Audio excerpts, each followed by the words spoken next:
Hello friends, आज की कहानी है 50 लाख की संपत्ति का वारिस। शहर के बीचों बीच एक पुरानी लेकिन मजबूत 2 मंजिला हवेली थी, जिसके बाहर एक बोर्ड लगा था, कपिल प्रकाश एंड सन। ये नाम कपिल प्रकाश का था, जो इस शहर में एक सम्मानित, मेहनती और शांत स्वभाव का इंसान माना जाता था। उसके पास लगभग 50 लाख की संपत्ति थी। एक घर, एक दुकान, कुछ प्लॉट और कुछ थोड़ी बहुत जमा पूंजी। लेकिन उसके पास एक ऐसी कमी थी जो सारी खुशियों पर भारी पड़ती थी। उसका कोई वारिस नहीं था, न संतान, न भाई बहन, न दूर के रिश्तेदार। कपिल और उसकी पत्नी मीनाक्षी कई सालों से अकेले ही रहते थे। उन्होंने जिंदगी भर मेहनत करके ये सब बनाया था, लेकिन जब भी वे रात में छत पर जाकर बैठते, हवा चलती तो एक खालीपन सा उठता। हमारे बाद ये सब किसके काम आएगा? ये सवाल उनके अंदर से चीरे मारता था। मीनाक्षी अक्सर कहती, क्या फ़ायदा इन पैसों का कपिल, किसके लिए संभाल कर रखा? और कपिल चुप हो जाते, क्योंकि इस सवाल का उत्तर हर बार उन्हें भीतर से तोड़ देता।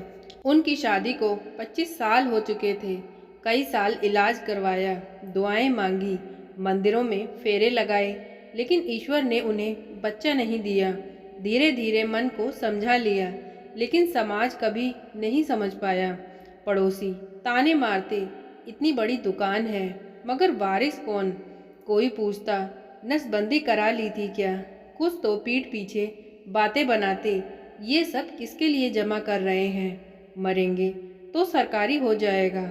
इन तानों ने कपिल और मीनाक्षी दोनों के मन को बहुत बार छलनी किया, लेकिन उन्होंने कभी किसी से बदले में कुछ नहीं कहा। वे बस मुस्कुरा देते, उस मुस्कान में दर्द छुपाकर। दुकान में कपिल के साथ काम करने वाले 3 कर्मचारी थे, रोहन, समीर और जीतू। 3 सालों से कपिल के साथ ही थे, लेकिन मन में कहीं ना कहीं सबके मन में लालच भी था। वे सोचते थे कि मालिक के पास कोई वारिस नहीं है, तो शायद मरने के बाद कुछ हिस्सा हमें मिल जाए। समीर तो अक्सर दूसरों से कहता, देखना ये दुकान और आधा घर तो हमारा ही हो जाएगा, मालिक के बाद कौन लेने आएगा? रोहन थोड़ा समझदार था, वह कहता, नहीं यार, मालिक सीधा साधा कुछ नहीं देगा, पर अगर हमने भरोसा जीत लिया तो शायद। उधर जीतू का मन साफ नहीं था। वह चाहता था कि कपिल जल्द बूढ़ा हो जाए और सब उसकी झोली में गिर पड़े। कपिल ये सब नहीं जानता था, लेकिन उसके अनुभवों ने उसे इंसानों के चेहरे पढ़ना सिखा दिया था। उसे अंदर ही अंदर समझ आने लगा था कि दुनिया उसे नहीं, उसकी संपत्ति को चाहती है। कहानी यहीं से घुमाव लेना शुरू करती है। एक दिन कपिल को बैंक मैनेजर का फ़ोन आया।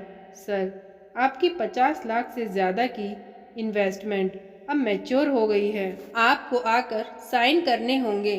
फ़ोन रखते ही कपिल गहरी सांस लेकर सोचने लगा, इतना पैसा और इसका वारिस कौन? अगर मैं आज चला जाऊं तो ये सब किसका होगा? कहीं ऐसा ना हो कि दुकान के लड़के झूठा दावा कर दें। वह चिंता में डूब गया। मीनाक्षी ने पूछा, क्या हुआ? कपिल बोला, कुछ नहीं, बस यही सोच रहा हूँ कि अगर हम दोनों एक साथ मर गए तो ये सब किसे मिले? मीनाक्षी ने जैसे मन की पीड़ा बाहर निकाली।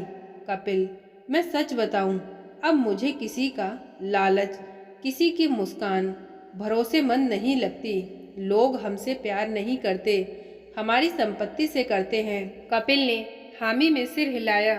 दोनों की आंखें नम हो गईं। उस रात अचानक बाहर तेज बारिश होने लगी। हवेली के पुराने हिस्से में से पानी अंदर आने लगा। कपिल और मीनाक्षी पानी रोकने में लगे रहे। तभी दरवाजे पर दस्तक हुई। कपिल ने दरवाज़ा खोला तो सामने एक भीगा हुआ लड़का खड़ा था, जिसकी उम्र लगभग करीब 19 साल होगी। वह डरते डरते बोला, साहब, मैं अनाथ हूँ, सड़क पर रहता हूँ, बारिश में भीग गया हूँ, एक रात के लिए जगह मिल जाए। कपिल ने एक पल के लिए उसे देखा। वह दुबला पतला, सहमा हुआ बेहद थका हुआ सा लग रहा था। मीनाक्षी आवाज़ लगा कर बोली, कौन है? कपिल ने कहा, कोई अनाथ बच्चा है, भीगा हुआ है, अंदर आने दो। मीनाक्षी तुरंत बोली, अरे हाँ, क्यों नहीं, जल्दी अंदर लाओ, कहीं बीमार ना हो जाए। लड़का फिर अंदर आया, नाम पूछा तो उसने कहा, आरव। कहाँ रहते हो? कहीं नहीं, फुटपाथ पर। माँ बाप नहीं हैं। उस समय दोनों पति पत्नी को ऐसा लगा कि जैसे कोई अनजाना रिश्ता उसके सामने खड़ा हो। उन्होंने उसे खाना खिलाया, सूखे कपड़े पहनाए, उसे एक कमरा दे दिया। उस रात आरव रो रो कर सो गया और कपिल मीनाक्षी छत पर जाकर बैठ गए। मीनाक्षी ने धीरे से कहा, कपिल, क्या ये भी किसी के होने का इंतज़ार नहीं कर रहा? कपिल ने उसकी तरफ देखा, पता नहीं, मगर दिल कहता है कि लड़का अलग है। उस रात उनकी दुनिया थोड़ी बदल गई। अगले दिन आरव ने सुबह उठकर बिना कहे घर साफ किया, पौधों में पानी दे दिया और चाय तक बना दी। मीनाक्षी ने कहा, अरे बेटा, तुम क्यों कर रहे हो? आरव ने सिर झुकाकर कहा, मुझे अच्छा लगा कि पहली बार किसी को मेरा काम पसंद आएगा। मीनाक्षी की आंखें नम हो गईं। धीरे धीरे एक हफ्ता बीत गया। आरव ने दुकान भी संभालना शुरू कर दिया था। दुकान के 3 कर्मचारी ये देखकर चौंके। रोहन बोला, ये नया कहाँ से आया? समीर ने आंखें तरेरते हुए कहा, कहीं ऐसा तो नहीं कि मालिक इसे वारिस बना दे। जीतू गुस्से में बोला, अगर ऐसा हुआ तो मैं इसको नहीं छोड़ूंगा। इधर आरव अपनी ही दुनिया में व्यस्त था। उसे क्या पता कि लोगों को उसकी मौजूदगी से परेशानी है। वह कपिल को साहब नहीं, काका कहने लगा था। मीनाक्षी उसे बेटा बुलाती थी और कपिल के दिल में पहली बार एक अपनापन सा पनप रहा था। कुछ महीनों में आरव दुकान का काम भी सीख गया था। वह ईमानदार था, समझदार था और मेहनती भी था। दुकान में चोरी होती थी तो वह रोकता, गलत बिल से बचाता, ग्राहकों से प्यार से बोलता। धीरे धीरे दुकान की कमाई अब बढ़ने लगी थी। कपिल को महसूस हुआ कि ये लड़का सिर्फ काम नहीं कर रहा, वह दिल से घर की जिम्मेदारी को उठा रहा है, और जो जिम्मेदारी दिल से उठाए वह किसी लालची का नहीं, अपने का होता है। एक दिन कपिल ने कहा, आरव, चलो बैंक चलते हैं। आरव बोला, क्यों काका? बस एक काम है। बैंक में जाकर कपिल ने एक फॉर्म लिया, नॉमिनी फॉर्म। उन्होंने उसमें लिख दिया, nominee Aarav Kumar. Bank manager चौंक गया। सर, इतनी बड़ी राशि? आप यकीनन? कपिल मुस्कुराए, हाँ, यही हमारा परिवार है। आरव ने ये सुना तो उसकी आंखों से आंसू बहने लगे। काका, मैं इसका हकदार नहीं। कपिल ने उसका कंधा पकड़ा। बेटा, हकदार वह नहीं होता जिसकी नसों में खून मिले। हकदार तो वो होता है जिससे इंसानियत की खुशबू मिले, और वो तुमसे मिलती है। दुकान के लड़के इस बात से बिल्कुल आग बबूला हो गए। जीतू ने कह दिया, हम इतने सालों से काम करें और वारिस ये सड़क का लड़का, ये तो अन्याय है। समीर ने दुकान में अफवाह फैला दी, मालिक पागल हो गया है, सब कुछ किसी अनाथ बच्चे को दे देगा।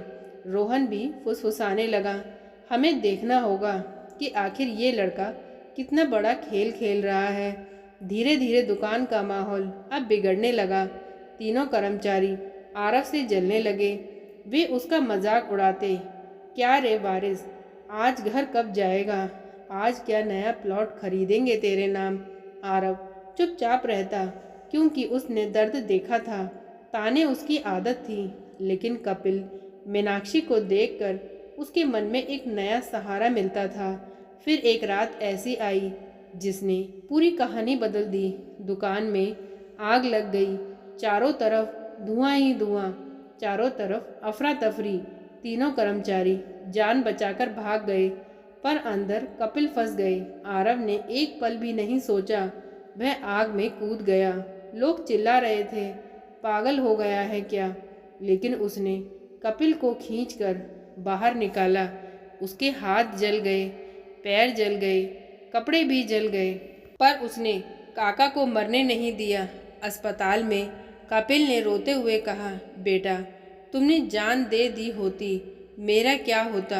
आरव ने धीमे से कहा, काका मेरा कोई नहीं था, आप मिले तो मैं जिंदा हुआ। अगर आपको कुछ हो जाता तो मैं फिर से अनाथ हो जाता। उसी समय मीनाक्षी ने कपिल का हाथ पकड़कर कहा, कपिल अगर भगवान ने हमें बेटा नहीं दिया तो क्या हुआ, इसने तो बेटा बनकर जान दे दी। मैं इसे अपना मानती हूँ। कपिल की आंखों में चमक आ गई। उसका मन साफ हो गया। जिसका डर सालों से उसे सताता था, मेरे बाद मेरा वारिस कौन, वह खत्म हो गया। उन तीनों कर्मचारियों को ये मंजूर नहीं था। वे आपस में बोले, अब ये लड़का सबका मालिक बन जाएगा। उन्होंने दुकान के खाते में हेरफेर करने की कोशिश की। आरव ने पकड़ लिया। तीनों नौकरी से निकाल दिए गए। वे गुस्से से बोले, एक दिन तुझे दिखाएंगे वारिस कौन होता है। पर आरव को अब डर नहीं था, क्योंकि उसके पास परिवार था। 6 महीने बाद कपिल ने अदालत में एक फैसला दिया। मैं कपिल प्रकाश अपनी सारी 50 लाख की संपत्ति, घर, दुकान और बाकी चल अचल संपत्ति अपने दत्तक पुत्र आरव कुमार के नाम पर करता हूँ। ये सुनकर लोग हैरान रह गए। कई रिश्तेदार जो कभी हालचाल तक नहीं पूछते थे, अचानक घर आने लगे। अरे भैया, हम तो आपके अपने हैं। कपिल ने सबको बाहर का रास्ता दिखा दिया। उन्होंने कहा, जिन्हें सिर्फ मेरी संपत्ति से प्यार है, मुझसे नहीं, उनका यहाँ कोई काम नहीं। और ये कहते समय उनके चेहरे पर ऐसी शांति थी जैसे आपने जीवन की सबसे बड़ी पहेली सुलझा ली हो। आरव ने दुकान को एक नया रूप दिया। कपिल मीनाक्षी की सेवा की, उन्हें डॉक्टर के पास ले जाता, औषधियाँ लाता, घर को प्यार से चलाता। और कई साल बाद उस हवेली से हंसी की आवाज़ें फिर से सुनाई देने लगी।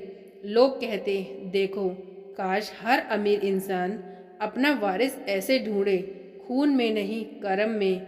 कपिल कहते, 50 लाख की संपत्ति का वारिस वो नहीं होता जो जन्म से हो, वह होता है जो दिल से हो। और आरव कहता, काका और मम्मी ने मुझे नाम नहीं जीवन दिया है। कहानी का अंत यहाँ नहीं, ये तो एक नई शुरुआत थी, जहाँ एक अनाथ को घर मिला, एक बुजुर्ग दंपत्ति को बेटा मिला और 50 लाख की संपत्ति को असली वारिस खून का नहीं गुण का मिला। तो दोस्तों, ये थी इतनी सी कहानी। आज की कहानी आपको कैसी लगी प्लीज़ कमेंट करके बताएं। प्लीज़ वीडियो को लाइक करें, चैनल को सब्सक्राइब करें। Thank you.